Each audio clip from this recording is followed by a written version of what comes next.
Price lord. Good news ಶುಭ ವಾರ್ತೆಗೆ ನಿಮ್ಮೆಲ್ಲರನ್ನು ಕೂಡ ಮತ್ತೊಂದು ಸಾರಿ ಸ್ವಾಗತಿಸುವವನಾಗಿದೆ.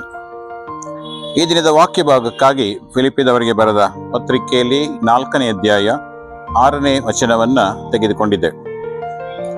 ಈ ವಾಕ್ಯ ಈ ರೀತಿಯಾಗಿ ಹೇಳ್ತದೆ: ಯಾವ ಸಂಬಂಧವಾಗಿಯೂ ಚಿಂತೆ ಮಾಡದೆ ಸರ್ವ ವಿಷಯದಲ್ಲಿ ದೇವರ ಮುಂದೆ ಕೃತಜ್ಞತಾ ಸ್ತುತಿಯನ್ನ ಪ್ರಾರ್ಥನೆ ವಿಜ್ಞಾಪನೆಗಳನ್ನ ಮಾಡುತ್ತಾ ನಿಮಗೆ ಬೇಕಾದದ್ದನ್ನ ತಿಳಿಯಪಡಿಸಿರಿ ಎಂಬುದಾಗಿ. ಪ್ರಿಯರೇ, ಮುಂಜಾನೆ ಈ ವಾಕ್ಯವನ್ನು ಕೇಳುವಾಗ ಮನುಷ್ಯರಾದಂಥ ನಾವು ಅನೇಕ ವಿಷಯಗಳಿಗಾಗಿ ನಾವು ಚಿಂತಿಸುವಂಥವರಾಗಿದೆ.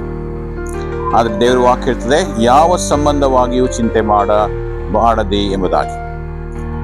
1 ಪೇತ್ರದಲ್ಲಿ ನಾವು ನೋಡ್ತೇವೆ, ನಿಮ್ಮ ಚಿಂತಾ ಭಾರವನ್ನ ನನ್ನ ಮೇಲೆ ಹಾಕಿರಿ, ನಾನು ನಿಮಗೋಸ್ಕರ ಚಿಂತಿಸ್ತೇನೆ ಎಂಬುದಾಗಿ. ಅದೇ ಪ್ರಕಾರವಾಗಿ ಈ ಒಂದು ವಾಕ್ಯ ಇಲ್ಲಿ ಹೇಳ್ತಾ ಇದೆ, ಯಾವ ಸಂಬಂಧವಾಗಿಯೂ ಚಿಂತೆ ಮಾಡದೆ ಸರ್ವ ವಿಷಯದಲ್ಲಿ ದೇವರ ಮುಂದೆ ಕೃತಜ್ಞತಾ ಸ್ತುತಿಯನ್ನ ಪ್ರಾರ್ಥನೆ ವಿಜ್ಞಾಪನೆಗಳನ್ನ ಮಾಡ್ರಿ ಎಂಬುದಾಗಿ.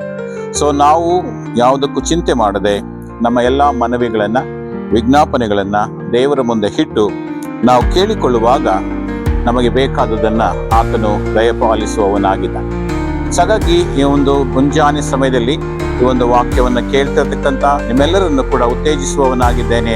ನಮ್ಮ ಎಲ್ಲಾ ಚಿಂತೆಗಳ ಮಧ್ಯದಲ್ಲಿ, ನಮ್ಮ ಎಲ್ಲಾ ಅವಶ್ಯಕತೆಗಳ ಮಧ್ಯದಲ್ಲಿ ನಮಗೆ ಬೇಕಾದದನ್ನ ದೇವರಿಗೆ ತಿಳಿಯಪಡಿಸುತ್ತಾ ನಾವು ವಿಜ್ಞಾಪನೆಗಳನ್ನ ತಿಳಿಸುವಾಗ ದೇವರು ನಮ್ಮ ಪ್ರಾರ್ಥನೆಗೆ ಉತ್ತರ ಕೊಡುವವನಾಗಿದ್ದಾನೆ, ನಮ್ಮನ್ನ ಆಶೀರ್ವದಿಸುವವನಾಗಿದ್ದಾನೆ.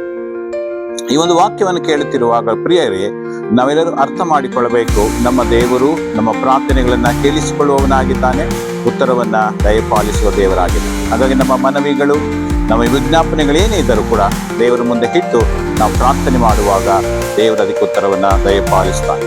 ಹಾಗಾಗಿ ನಾವು ಪ್ರಾರ್ಥನೆ ಮಾಡಿಕೊಳ್ಳೋಣ. ಈ ಸಮಯದಲ್ಲಿ ಇಂದಿಯಾದ ದೇವರೇ, ಈ ಒಂದು ಸಮಯದಲ್ಲಿ ಕೂಡ ಕರ್ತನ ಪ್ರಾರ್ಥಿಸುತ್ತಾ ಇದ್ದೇವೆ, ನಿನ್ನ ವಾಕ್ಯ ಹೇಳುವ ಹಾಗೆ ಯಾವ ಸಂಬಂಧವಾಗಿಯೂ ಚಿಂತೆ ಮಾಡಬೇಡಿ ಎಂಬುದಾಗಿ. ಸೊ ಯಾಕಂದ್ರೆ ಸ್ವಾಮಿ, ನಮಗೋಸ್ಕರ ಚಿಂತಿಸುವಂತ ದೇವರು ನೀನು ನಮ್ಮ ಜೊತೆಯಲ್ಲಿ ಇದ್ದೀಯದಕ್ಕಾಗಿ ನಿನಗೆ ಸ್ತೋತ್ರ. ನಮ್ಮ ಎಲ್ಲ ವಿಜ್ಞಾಪನೆಗಳನ್ನ, ನಮ್ಮ ಎಲ್ಲ ಮನವಿಗಳನ್ನ ನಿನ್ನ ಪಾದ ಸನ್ನಿಧಾನಕ್ಕೆ ತರ್ತಾ ಇದ್ದೇವೆ.